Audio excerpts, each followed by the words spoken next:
Hey guys, welcome back to my channel. If you're new here, my name is Smitha. As you can tell from the title of this video, I'm going to show you how to get this look, which is Sonam Kapoor's bridal look. Her look is simple, minimalistic, and easy to achieve. This is perfect for brides planning to do their own makeup on their big day. And at the same time, it looked pretty traditional because of red being such a prominent color in this entire look, and I cannot wait to break this down and show you how to achieve it. As always, I'm starting with my brows. As I've explained in my previous video, her brows are thinner and longer than what I have.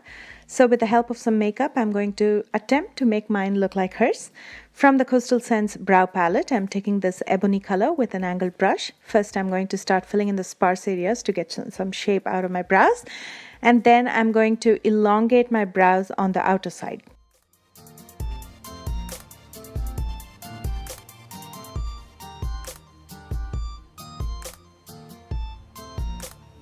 To evenly spread the color across, I'm going to take a spoolie and gently comb my eyebrows. Now to make my brows look thinner, I'm taking the LA Girl Pro Conceal in the color Pure Beige.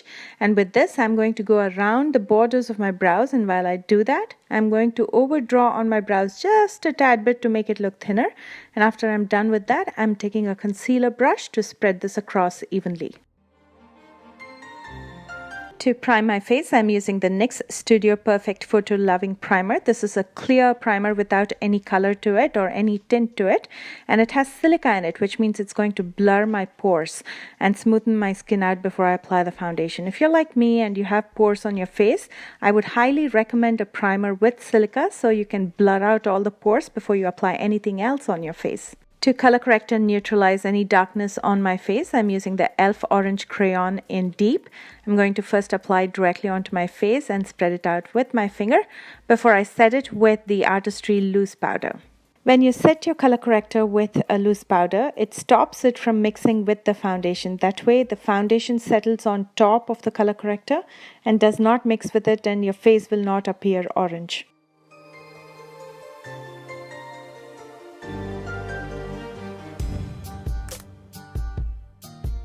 For foundation, I'm using the Smashbox Liquid Halo in number 5, and I'm going to be spreading this out on my face using a damp beauty sponge.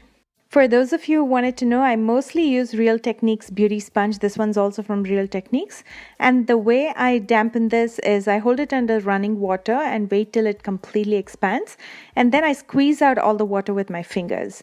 And once I'm done with that, I put it on a dry towel so it can kind of suck out and absorb any excess water that I couldn't squeeze out, and that's when I feel like it's set to be used on the face. To highlight the highest planes of my face, I'm using the LA Girl Pro Conceal in the color Nude. I'm going to apply it directly on the high planes and then spread it out again with a damp beauty sponge.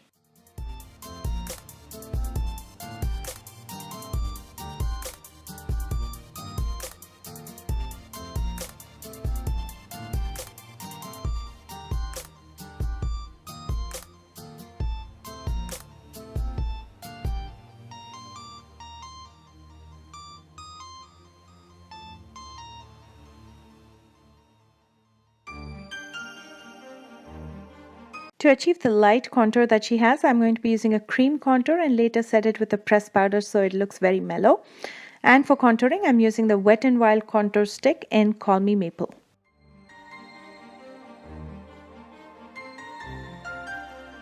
And to spread this out, I'm using my current favorite kabuki brush. This is from Dough Color. If you guys want to get it, I have a discount code listed in the description box below.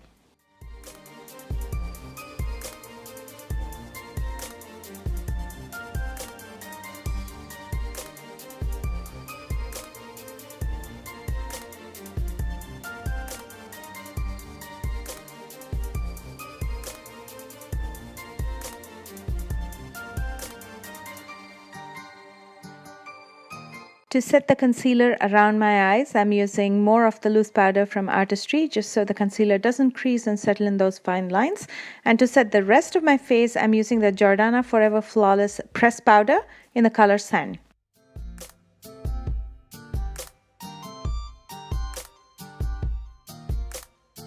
For blush, I'm going to be using the Sigma Aura powder in pink. This is highly pigmented, so even if you're light-handed, it's going to show up quite a bit on your cheek. So what I did was I applied it, and then I used my powder puff to just gently go over it so I can mellow down the color. For that subtle glow, I'm going to be using the Anastasia Beverly Hills So Hollywood Illuminator. I'm going to keep it very subtle. I'm not going to be using it on all the high planes of my face. Instead, I'm going to use it on the high points of my cheekbones. First apply it with a brush and then slowly dab it with my finger. And then I will also use it on my nose just to elongate it or give that visually elongated appearance, because her nose seems to be a little bit more longer than mine. And then I will also use it to highlight my brow bones as well as inner corners of my eyes. Now let's jump to the eye makeup. It's so simple. Even if you don't know how to do makeup, I can guarantee you that you will ace this. For this, I'm using the Smashbox Full Exposure palette because there's mostly neutral colors in this palette and her eye look was very neutral. I'm taking this light brown color first, and with the Sigma E40 blending brush, I'm going to apply this to the crease.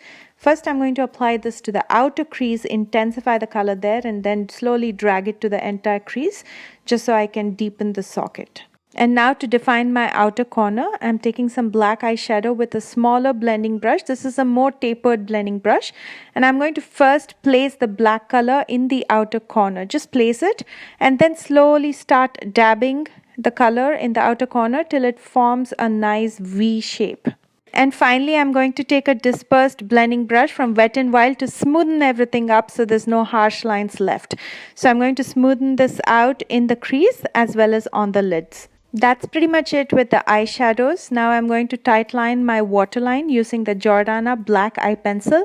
You can also use kajal or a black gel liner to tightline your waterline. She definitely had lined her top lash line with a small wing, and for that I'm using the NYX matte eyeliner in black.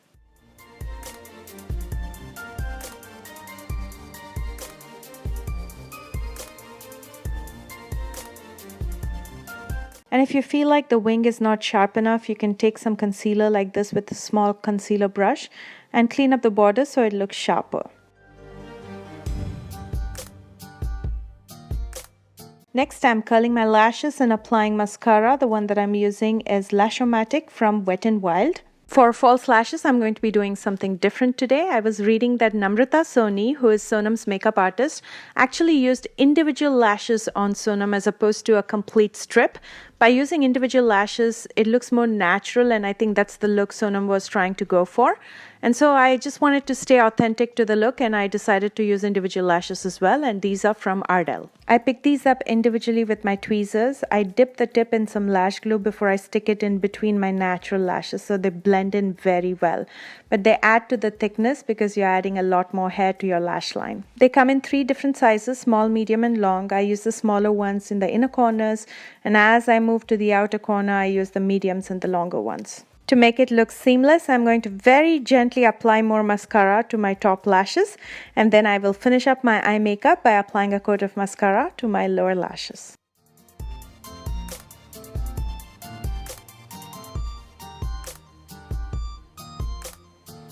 And for that perfect red lip, I'm using the Revlon Ultra HD Matte Lip Color in Love.